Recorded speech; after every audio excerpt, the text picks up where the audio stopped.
Mais qu'est-ce que c'est que cette histoire encore? Mais qu'est-ce que c'est que cette histoire? J'ai rien contre lui. Officiel, le documentaire Netflix sur Vinicius Junior sortirait le 15 mai. Alors, à moins que j'ai été congelé pendant quelques années et j'ai raté pas mal de choses, à moins, oui, c'est un très grand joueur, même si encore une fois, je le répète, hein, je le répéterai toujours, Vinicius est un très grand joueur, même s'il est détestable. Pour moi, il est détestable, mais ça reste un très grand joueur. Mais de là à faire un documentaire, mais il a fait quoi en fait pour faire un documentaire sur lui? Parce qu'il y en a qui ont fait plus de choses que lui, j'ai jamais vu de documentaire sur lui. Donc je ne comprends pas le pourquoi du comment de Netflix pour faire. Après, tant mieux, tant mieux. Après, ça c'est très bien pour les fans du Real, les fans de Vinicius, etc., etc. Mais de là à faire un documentaire, tu fais ça, un documentaire limite en fin de saison. Donc, ou peut-être qu'ils se disent, s'il part en Arabie Saoudite, pour lui, c'est la fin de sa carrière. Et je vois pas pourquoi il ferait un documentaire maintenant. Le gars, il est jeune, il a quel âge?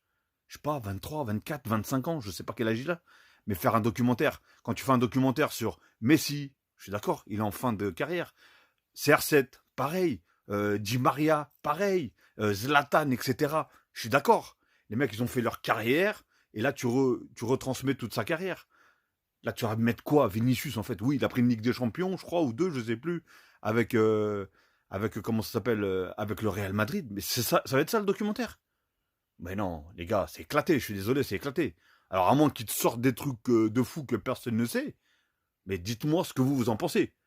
Et encore une fois, c'est vraiment pas contre lui, hein. Écoute, si Netflix lui propose, j'aurais été peut-être pareil, hein. J'aurais été footballeur et j'aurais fait un minimum de carrière et on m'aurait proposé, on peut faire un documentaire sur toi et on te ziac, hein.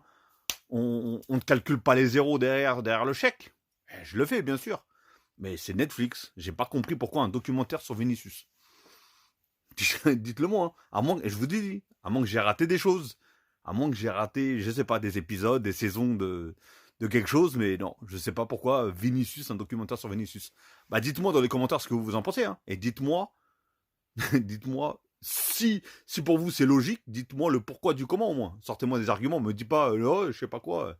Et encore une fois, et j'ai rien contre Vinicius, hein. Mais voilà, c'est comme si c'est comme si aujourd'hui on faisait un documentaire sur Bellingham. C'est comme si on faisait un documentaire sur Kylian Mbappé aussi. Tu vois, je sais pas, Kylian Mbappé il a gagné la Coupe du Monde, il a été en finale, il a marqué un triplé, il a gagné je sais pas quoi, je sais pas quoi, je sais pas quoi, il a marqué de nombreux buts. Bah pour moi c'est exactement la même chose. Alors que pour moi, j'aurais jamais fait un documentaire ni sur Bellingham, ni bien sûr sur Kylian Mbappé, parce que pour moi